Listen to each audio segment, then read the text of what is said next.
আসসালামু আলাইকুম। আজকে আপনাদের দেখাবো আমার গরুর জন্য দানাদার খাদ্য মিক্স করব।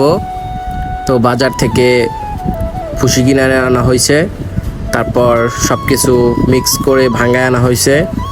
গম, ভুট্টা, সয়াবিন, পায়রা সব কিছু আনা হয়েছে। এই ডামের মধ্যে আবার এই যে ধানের গুঁড়া আছে। তো দেখেন, প্রথমে ভুসি দিয়ে ভালোভাবে মিক্স করে নিচ্ছি, গুঁড়া আর ভুসি দিয়ে ভালোভাবে মিক্স করে নিচ্ছি প্রথমেই। তো তারপর এইভাবে দুই পাশটা সরিয়ে দিব।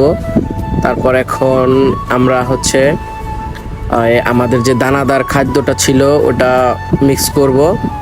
তো আরও কিছু গুঁড়া দিয়ে নিলাম, গুঁড়ার পরিমাণ কম হয়েছিল, তো এটা দিয়ে ভালোভাবে মিক্স করে নিলাম। এখন আমরা ওই দানাদার যে খাদ্যটা ভাঙায় আনছি মিল থেকে, ওইটা একসাথে দিয়ে উপর দিয়ে ভালোভাবে মিক্স করে নিচ্ছি। এই যে দেখেন, খুব ভালোভাবে আগে ছড়িয়ে নেবেন, চারপাশটাতে উপর দিয়ে দিয়ে ছড়িয়ে নেবেন, তাহলে খাদ্যটা অনেক ভালোভাবে মিক্স হবে। আপনারা দেখতে পাচ্ছেন আমি, আমার বাবা আর আমি দুজনে মিলে এটা করতেছি।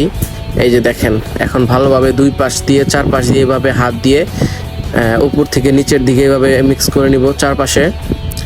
দেখেন এই যে এখানে আমাদের গম, ভুট্টা, সয়াবিন, পায়রা, তারপর খোল সব কিছু দিয়ে এভাবে প্রথমে মিক্স করে নিচ্ছি।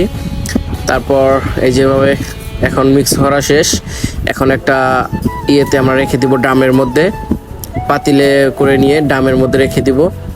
এই যে দেখেন, আবার মিক্স করা শেষে আমার গরুরে খাবার দিয়েছি। দেখেন, গরুরে দিলে মানে খেয়ে ছাড়তে চাবে না, খুব খাবে। দেখেন, জিনিসগুলো দিয়ে আপনারা যদি ভাঙায় নেন, সব কিছু মিশিয়ে নেন, গরু খাবে, অনেক মোটা তাজা হবে, শরীর স্বাস্থ্য ভালো থাকবে। ওটা এখানে শেষ করছি। আল্লাহ হাফেজ।